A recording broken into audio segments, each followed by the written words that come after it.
Artículo quinto. La ciencia sagrada es más noble que las demás ciencias. Objeción primera.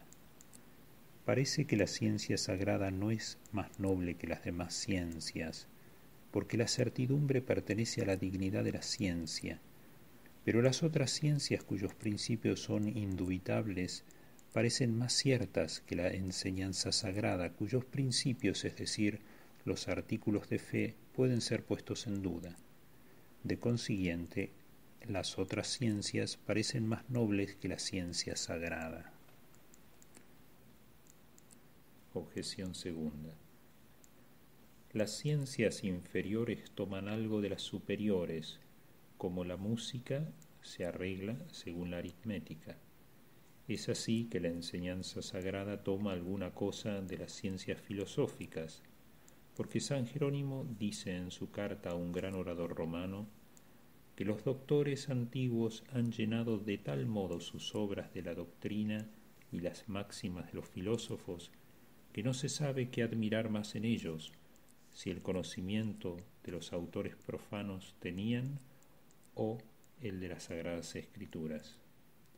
De consiguiente, la ciencia sagrada es inferior a las demás. Por el contrario, las otras ciencias son llamadas las siervas de la teología, según este pasaje de la Escritura, Proverbios capítulo 9, versículo 3. Envió a sus siervas a fin de que llamasen para el alcázar. Conclusión. La ciencia sagrada es absolutamente la más noble de todas las ciencias. Como especulativa, sobrepuja en mucho a todas las especulativas, y como práctica, sobrepuja del mismo modo a las prácticas. Responderemos que esta ciencia, que es especulativa considerada de un modo y práctica de otro, sobrepuja a todas las demás, así especulativas como prácticas.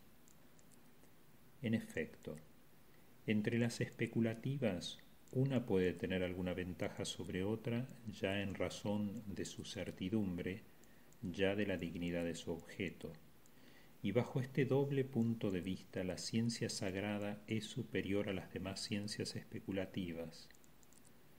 Lo es, desde luego, por la certidumbre, porque las otras ciencias no la deben sino a la luz natural de la razón humana, que puede equivocarse, en tanto que la ciencia sagrada saca su certidumbre de la luz de la ciencia divina, que es infalible.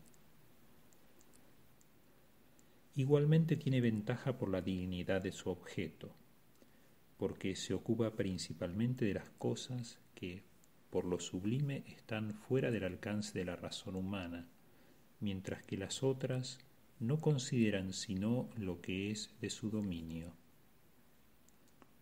En cuanto a las ciencias prácticas, la más noble es la que se refiere a ningún otro fin ulterior, sino que las otras se refieren a ella como a su último fin, a la manera de lo civil a lo militar, porque el bien del ejército tiene por objeto el bien de la ciudadanía.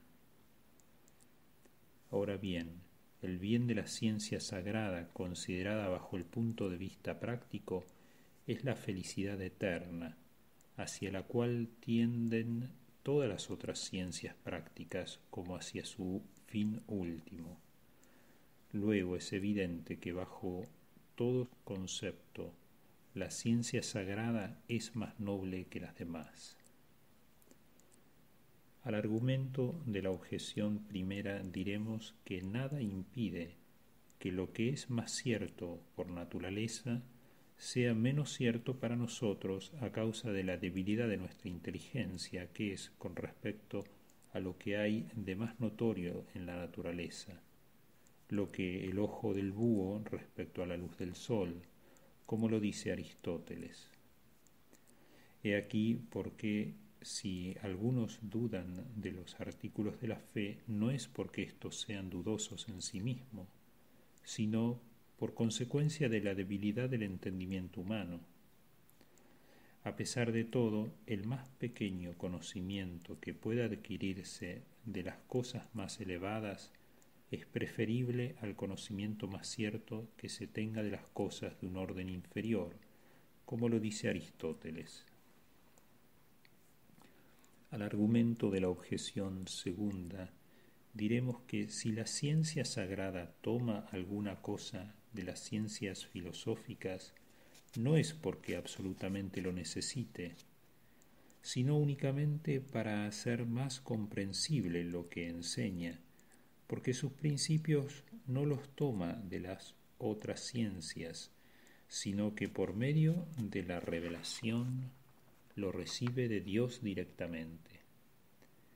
He aquí por qué no recibe nada de las otras ciencias como si le fueran superiores, sino que se sirve de ellas como de sus inferiores y siervas, del mismo modo que los arquitectos se sirven de los que están a sus órdenes, o como los magistrados emplean a los soldados, y si hace tal uso de ellas, no es por defecto ni por incapacidad, sino solamente para acomodarse a la fragilidad de nuestro entendimiento, que, según lo que conoce por las luces naturales que ilustran a las otras ciencias, es conducido con más facilidad a las cosas superiores que son el objeto de la ciencia sagrada.